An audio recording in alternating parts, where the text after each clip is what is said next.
আসার আগেই প্রত্যেকটা মানুষ যাওয়ার কথা স্বীকার করে এসেছি। কি ঠিক না কথাটা? আসার আগেই যাওয়ার কথা স্বীকার করে এসেছি, কারণ মানুষ জন্ম নিলে তার মৃত্যুর স্বাদ গ্রহণ করতে হয়। এটা থাকার জায়গা না, এটা হলো মুসাফিরখানা। একজন আসে আরেকজন চলে যায়। যেহেতু থাকার জায়গা না, সেহেতু এখানে এসে বাড়ি আমার, ঘর আমার, সংসার আমার, সন্ততি আমার, আমার করে গেলাম। আসলে আমি যে কার একবারও আমি নিজেকে নিয়ে ভাবলাম না। নিজের বিবেককে প্রশ্ন করলে বিবেক উত্তর দিয়ে দেয়। শুধু মুখে বলে গেলাম গুরুকে ভালোবাসি, রসুল শাহকে ভালোবাসি। যদি বিবেককে প্রশ্ন করি যে তুমি কয়টা রাত তোমার সুন্দর স্ত্রী, সুন্দর বিছানা, সন্তান সন্ততি রেখে একা হইয়া কয়টা রাত তুমি তোমার রসুল শাহ বাবাকে নিয়ে, সাদি বাবাকে নিয়ে, বৈরাবরকে নিয়ে তুমি কয়টা রাত কাটিয়েছো? কয় ফোঁটা চোখের পানি তোমার গুরু নামে মুর্শিদ প্রেমে জড়েছে? তুমি যে বলো ভালোবাসি গুরুকে। বন্ধুর মুর্শিদের ভালোবাসার বিষের তীরে কয়টা ছিদ্র তোমার অন্তরে আছে? যদি গুরুকে কেউ ভালোবাসে বাবা অন্তর দিয়ে, তাহলে তার এই বদনে প্রকাশ পায়, বলা যায় না। এই জন্যে যারা ভালোবাসছে, এখানে বান্ডারি বাবার অনেক ভক্ত আছে। আপনারা জানেন মাঝভান্ডার শরীফে গোলাম রহমান মাঝভান্ডারি, ওনার একজন ভক্ত ছিল হিন্দু সনাতন ধর্মের, রমেশ শীল যার নাম। বাস্তব ঘটনা। এই রমেশ শীল গোলাম রহমান মাঝভান্ডারির কাছে মুরিদ। চুলদারি কামায়, শীল যারা তারা তো চুলদারি কামায়। ওই চুলদারি কামায় আর গুনগুন গুনগুন করে মিষ্টি মিষ্টি সুরে গান করে রমেশ শীল। গোলাম রহমান মাঝভান্ডারি বলছিল, রমেশ তোমার কণ্ঠ তো খুব মিষ্টি বাবা, তুমি যদি গান গাও তাহলে তোমার গান মানুষ শুনবে। সাথে সাথে রমেশ শীল কথা বলেন না, গুরুর চরণ কমলে ভক্তি দিয়ে বলছিল, দয়াল তোমার বাক্য তো কখনো বৃথা যায় না। পীর মুর্শিদ যাহা কিছু কয় এটা হলো ব্রহ্ম বাক্য।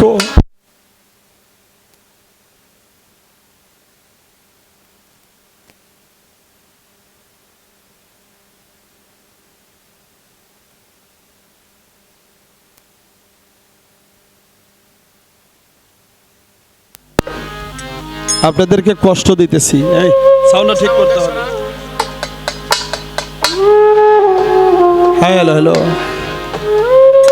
এই কারেন্ট আসা যাওয়াতে এসকের তার একটু ঢিলা হয়ে যায় নাকি?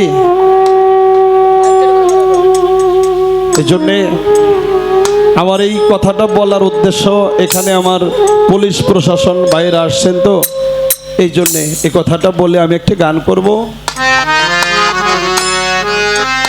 পীর মুর্শিদরা যা কিছু বলে সেটা কখনো রদ হয় না।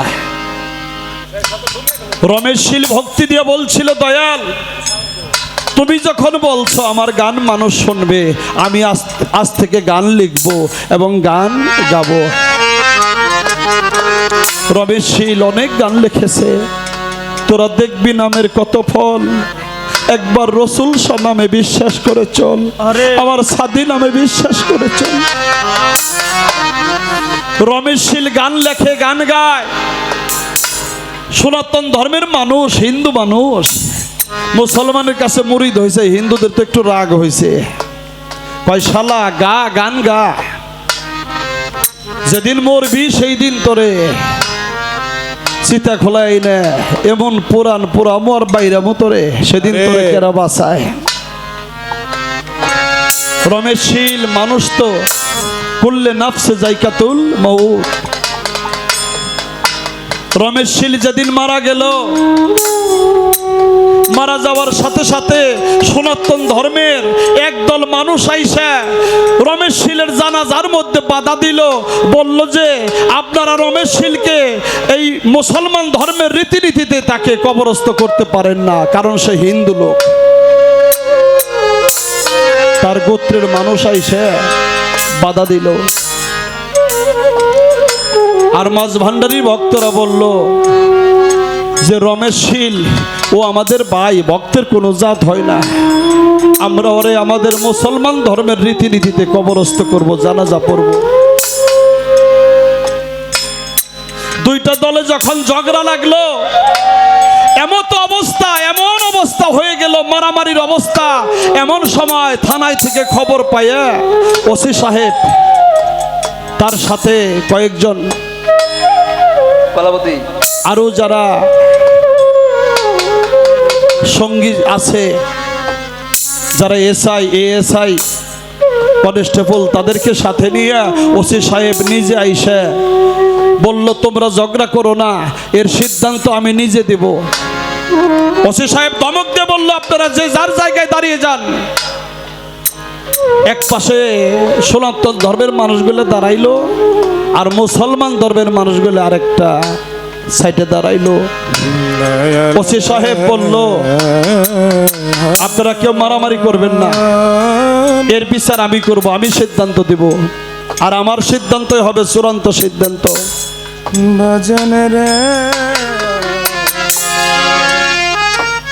ওসি সাহেব সেদিন বিচারের রায় দিল, একটা মানুষকে যদি পুরানো হয়, ওই পুরা মানুষটাকে আর কবর দেওয়ার মতো, জানাজা পড়ার মতো অবস্থা থাকে না। এই জন্যে রমেশ শীলকে আগে মুসলমান ধর্মের রীতিনীতিতে এই মাঝ ভান্ডার দরবার শরীফের তার জানাজা হবে, কবরস্থ করবে। 1 ঘন্টা পরে তোমরা এই লাশটা তুলে নিয়ে তোমরা চিতাশালায় নিয়ে পুরা দিও। থানার ওসি সাহেব যদি কোনো সিদ্ধান্ত দেয়, এটা না মানার কোনো অবকাশ থাকে না। কি বাবা, আমরা একটু ভয় পাই না? থানা থেকে যদি ওসি সাহেব আসে, দারোগা আসে, সবাই মেনে নিল। সেদিন মাঝভান্ডার শরীফের ভক্তরা জানাজার মধ্যে দাঁড়ায় 2 চোখের পানিতে কাঁদে আর বলে, দয়াল গো, রমেশ শীল তো আমাদের ভাই, ওর সাথে কত স্মৃতি জড়াই আছে, আমি কত তরিকার ভাই, আমরা ওকে বুকে জড়িয়ে ধরছি। আজকে যদি রমেশ শীলের দেহটা যদি পুরানো হয় দয়াল মাঝ ভান্ডারী, তাহলে তোমার নামের কলঙ্ক হয়ে যায়। 2 চোখের পানিতে কাঁদে আর জানাজা পড়ে। 4 তাকবীরে জানাজা যখন শেষ হয়ে গেল, কবরের মধ্যে রমেশ শীলকে নামাইয়া তরিকের ভাইয়েরা মাটি দিল। মাটি দিয়া তরিকের ভাইরা, কারণ একজন তরিকের ভাই জানে আরেকটা তরিকের ভাই,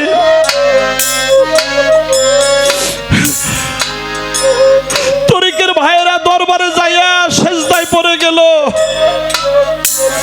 দয়াল রসুল শাহ, দয়াল বৈরবরী, দয়াল মাঝ ভান্ডারী, তুমি যার কান্ডারি হও, তুমি যার সহায় হও, তার তো কোনো ভয় থাকে না। আজকে আমার ভাই রমেশ শীল, তাকে কবরস্থ করা হয়েছে, কোনোভাবেই যেন দয়াল আমার এই ভাইকে যেন ওরা না পুরাইতে পারে, তাহলে তোমার নামের কলঙ্ক হবে।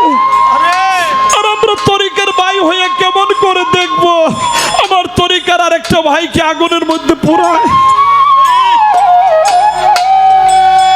ওসি সাহেব গড়ি ধরে বসে আছে। যখন 1 ঘন্টা সময় পূর্ণ হয়েছে, ওসি সাহেব হুকুম দিল, তোমরা সনাতন ধর্মের যারা আছো, তোমরা কবর খুঁড়ে লাশটাকে নিয়ে যায় চিতাশালায়, তোমরা তোমাদের ধর্মের রীতিনীতিতে তোমরা পুরা দাও। আর সনাতন ধর্মের মানুষগুলো যায় কোদাল দিয়ে যখন কবর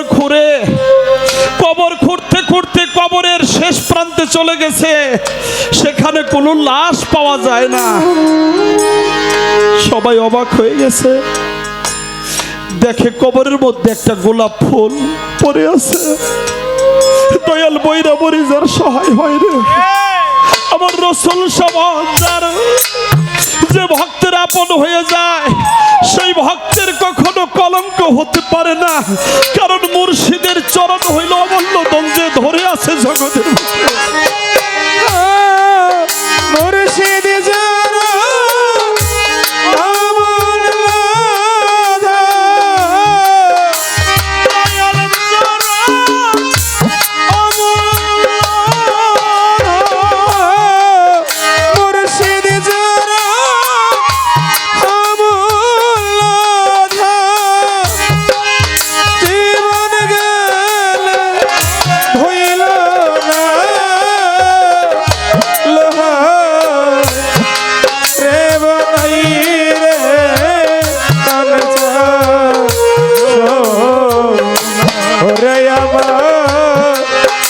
মুর্শিদ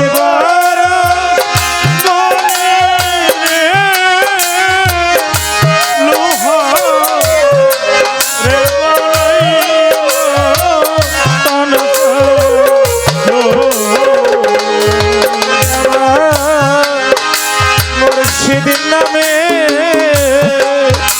সাররে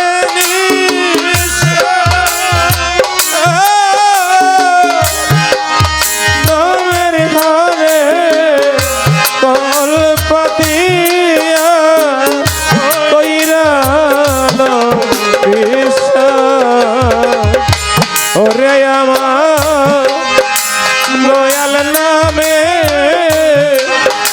ছাড়নে নিশা দামের ঘরে তলে পাতি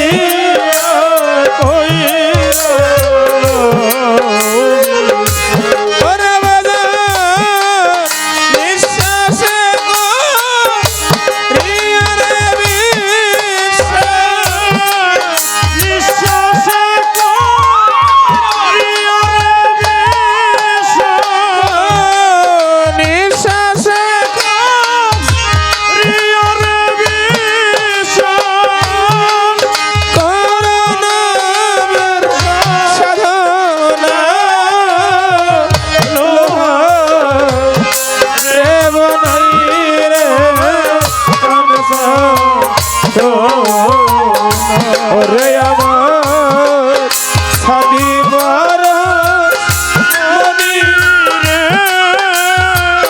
লোহা রে বানাইল তামসা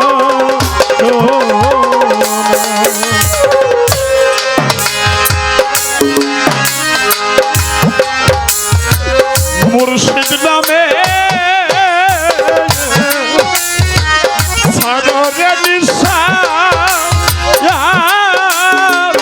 কবের ঘরে কল পাতিয়া কইরালো অবিশ্বাস। ওরে বাজার কইরালো বিশ্বাস রে কইরালো বিশ্বাস। ওরে বাজার কইরালো বিশ্বাস রে কইরালো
ওরে বাজার ভোর হয় আকুল রে ভোর হয় আকুল বাবা বাজার ভোর হয় আকুল রে ভোর হয় আকুল দেখলে সবই পাগল হবি দেখলে সবই পাগল হবি রসুল সবই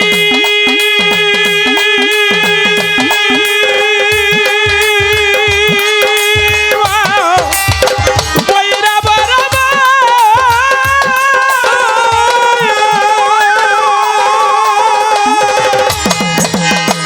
আদর পাগল দেখলে সবই পাগল হবি দেখলে সবই পাগল হবি দেখলে সবই পাগল হবি তোরা দেখলে সবই পাগল হবি ঘরে থাকতে পারবি না লোহা যে বানাই রে গান গাছো আমার বাজার রমণী রে ঘরে বানাই রে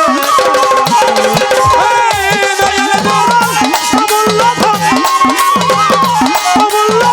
নির্মল গেলে হইল না ঘরে বানাই রে গান গাছো আমার বাজার রমণী রে বাবু ঘরে বানাই রে গান গাছো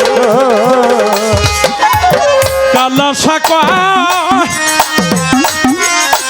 আমার বাজার ওরে পাগল সরলে রল মিশাইলে হারাবি ওরে বরে হারাবি সকল রে হারাবি রতন